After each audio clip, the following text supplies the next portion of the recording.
It's not very often that you hear football players of all sports, right? We look at football as like the most roughest, toughest sport, if you will, in terms of physicality, in terms of intensity, in terms of, damage to the body, in terms of all these things. And not to say that other sports are not tough, but football definitely up there with boxing, MMA, jiu-jitsu, mixed martial arts, wrestling, all those kind of things. You got to put football up there in the mix, right? Like maybe right behind those.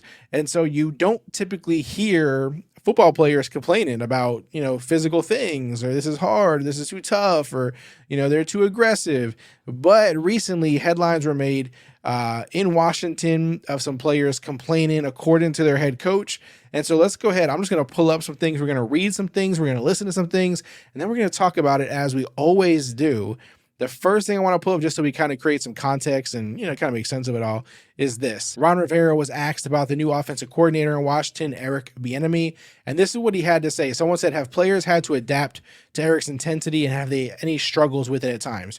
Yeah, they have. And one of the biggest things is I had a number of guys come to me, and I said, hey, just go talk to him. I said, understand what he's trying to get across to you. I think as they go and they talk and they listen to him, it's been enlightening for a lot of these guys. I mean, it's a whole different approach. Again, you're getting a different kind of player from the players back in the past, especially in light of how things are coming out of college football. So a lot of these young guys, they do struggle with certain things, and a lot of it is from where they've been. I mean, guys coming from certain programs are used to it. Guys coming from other programs aren't as much. So us as a coach, I kind of have to assimilate and get a feel for everybody. Eric has an approach, and it's the way he does things, and it's not going to change because he believes in it. Jack Del Rio has his approach. Having been a head coach, I think Jack has a tendency to try to figure guys out a little bit more, as opposed to, hey, this is the way it's going to be, that type of stuff. Eric hasn't had that experience yet. When someone said, when they came to you, it's just they felt like Eric was riding them too hard. Well, they were just a little concerned. All right, so let's start with this first. We got some players, some crybaby players who are going to the head coach and saying, hey, we don't like the way Eric, Coach Bieniemy, is coaching us. We think that maybe he's being a little too aggressive. Maybe he's cursing at us. He's yelling at us. He's not treating us like we want to be treated. He doesn't treat us with the kind of respect that we're looking for. This is the stuff they're saying. Now, you will hear players say things, and I tend to believe when a player says something like, it's not as fun to play in New England, with Belichick. I tend to believe that's what he's talking about, stuff like that, where he does, players don't like the strictness, the coach yelling at them, the coach, constantly going over all these errors and sometimes yelling and making it really aggressive. They mean the tight ship that Belichick runs in New England, but also just, his aggression, his way of expressing that he's not happy. He's not going to let it go. He's not going to, just be passive about it. He's going to constantly remind them that they're doing bad. Some people don't respond well to that, so they complain about it. They don't like it.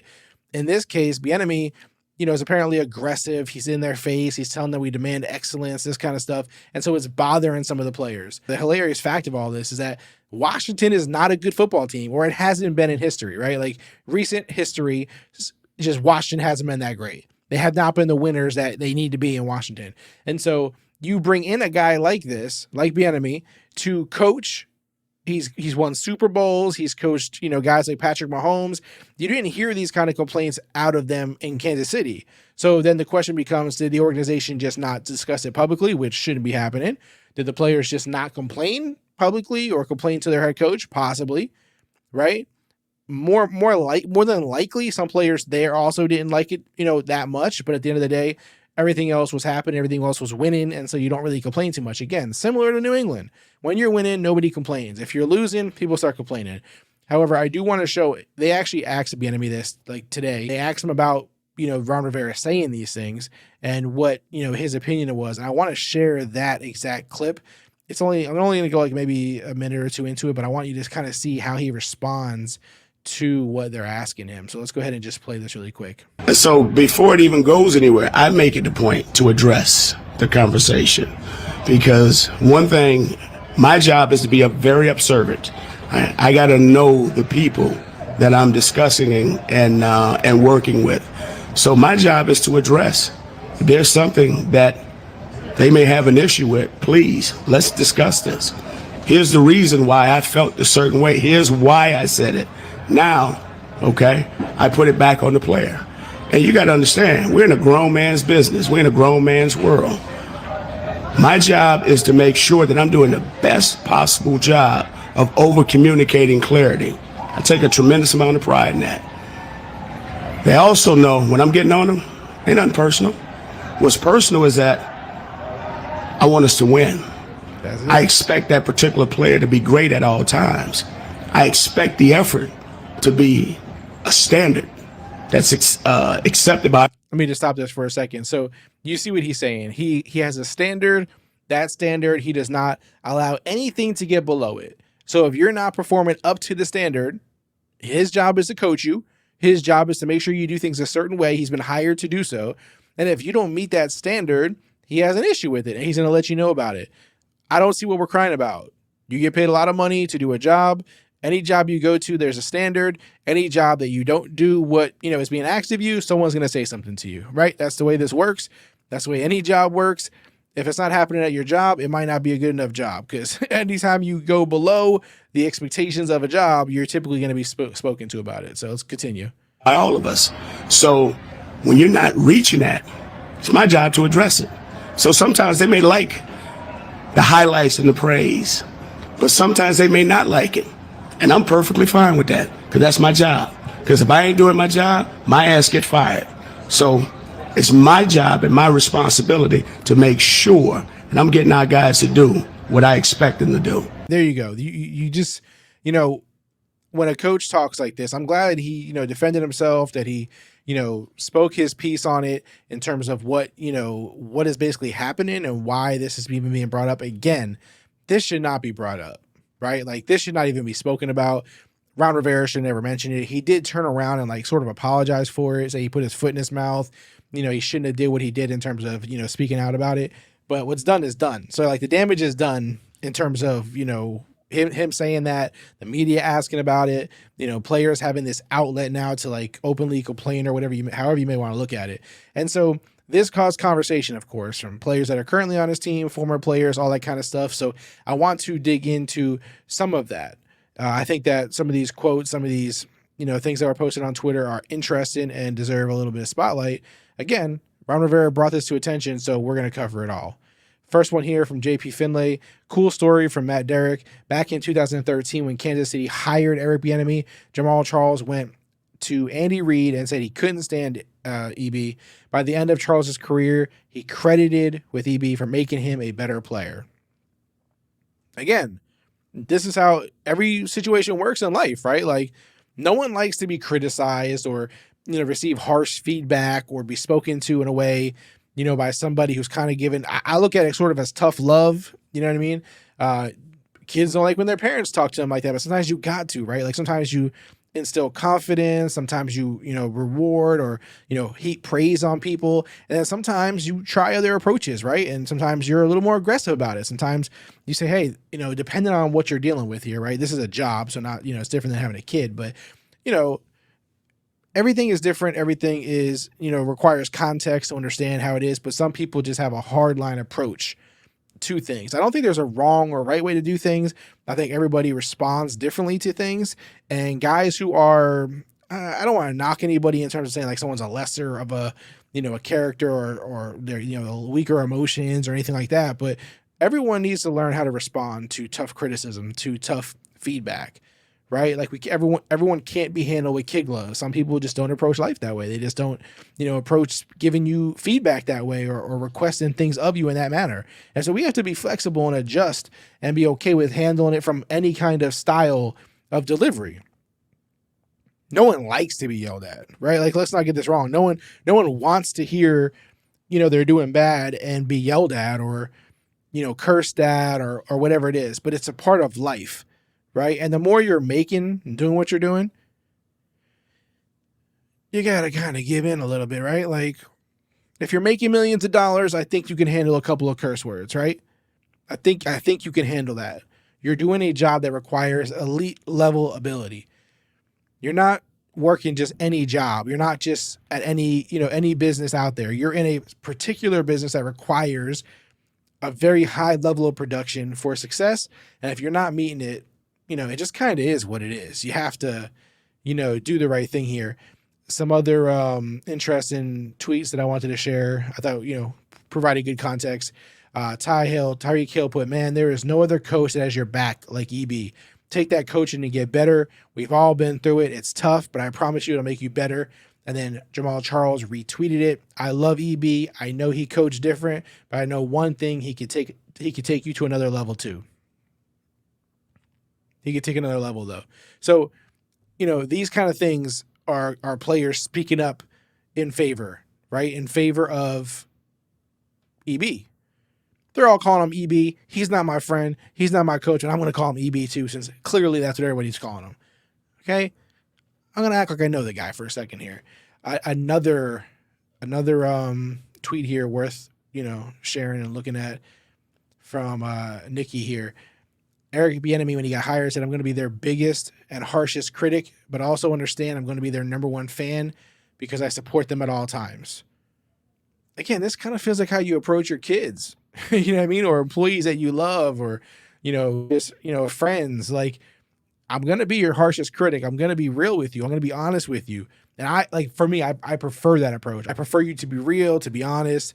And whether it's harsh, sometimes it's got to be harsh, right? Because you can tell me something one way, but I don't maybe not respond to it. I might not take it as seriously. I may not act on it quick enough.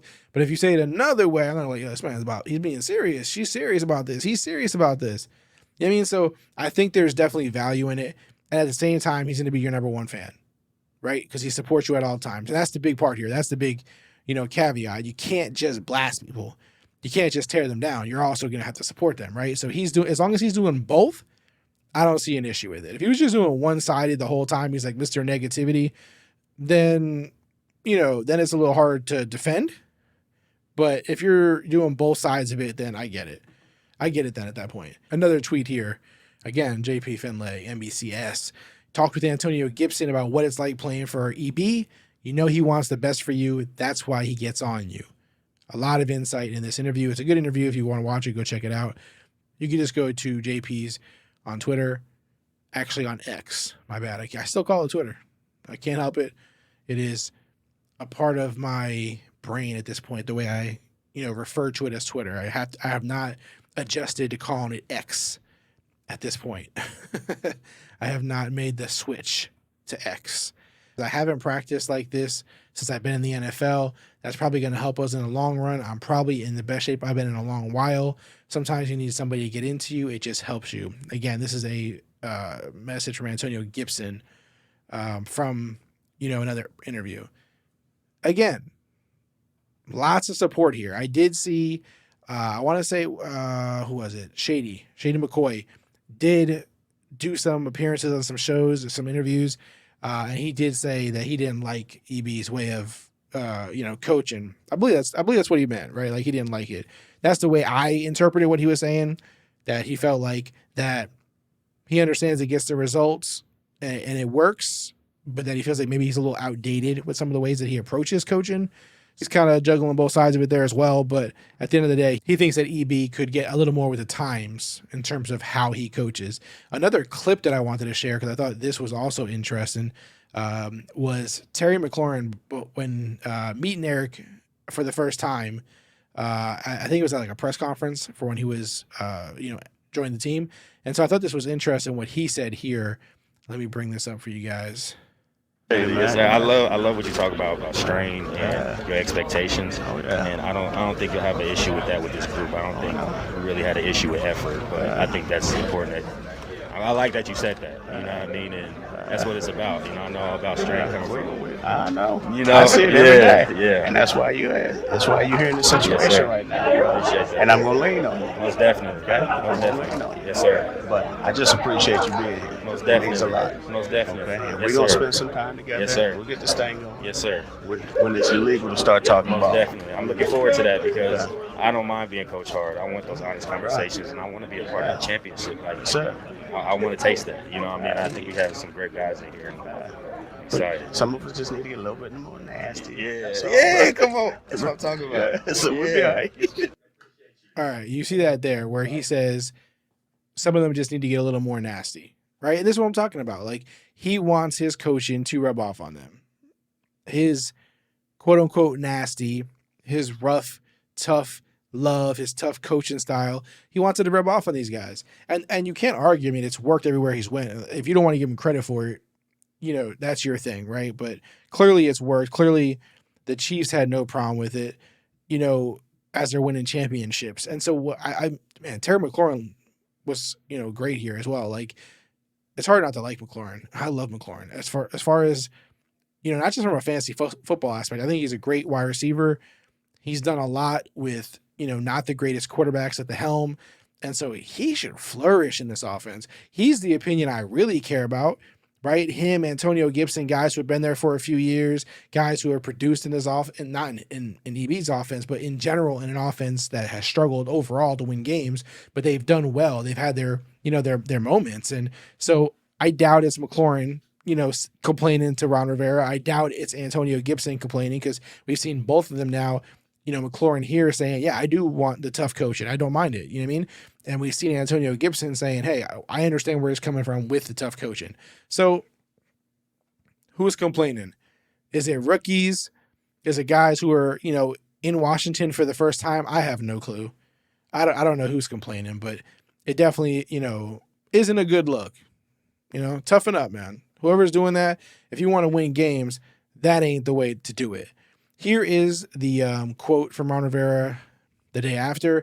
He said, I basically told him that I put my foot in my mouth. I think what I said wasn't as clear as it needed to be. I think understanding of it is just the fact that I think everybody's making it, in my opinion, a little bit more than needs to be made of this. Because again, the results are what you're looking for in the field. And so far, the last couple of days have been outstanding. I think Eric has done a great job of communicating his message now that the guys have opened up, talked with him. He's opened up to them. It's been a great bit of growth the last couple of days that the guys are starting to, show. So to have aha moments, as he says here. So, okay, that's cool. You didn't need to bring it up in the first place publicly, right? Like, that didn't really do any good.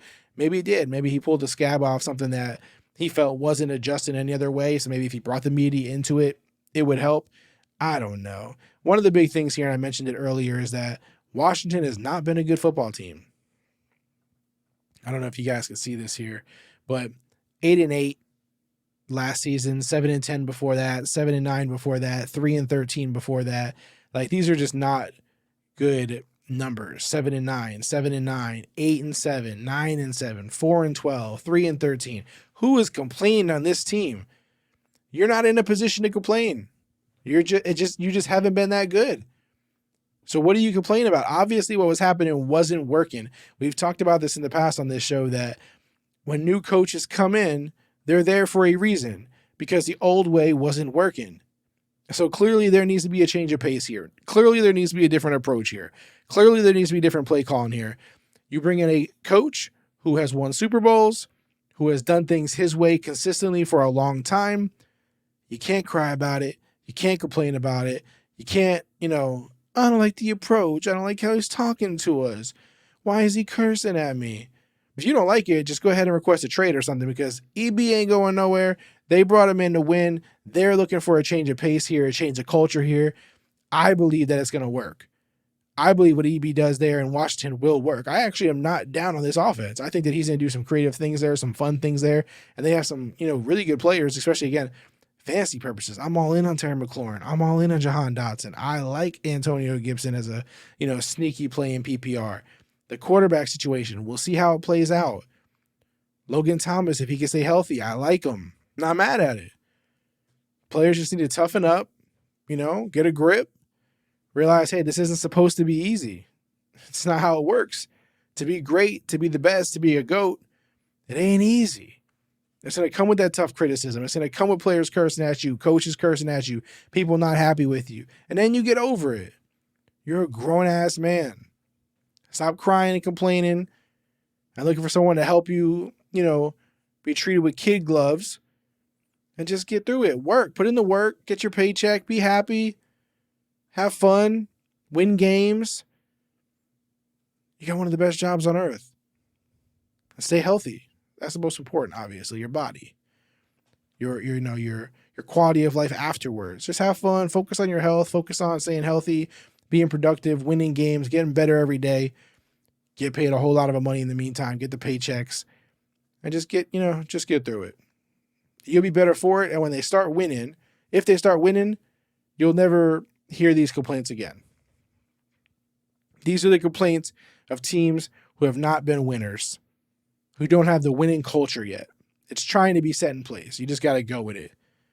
You just got to go with it. It is the way it is. And if it doesn't work out in a year or two, like EB said, I'll be fired.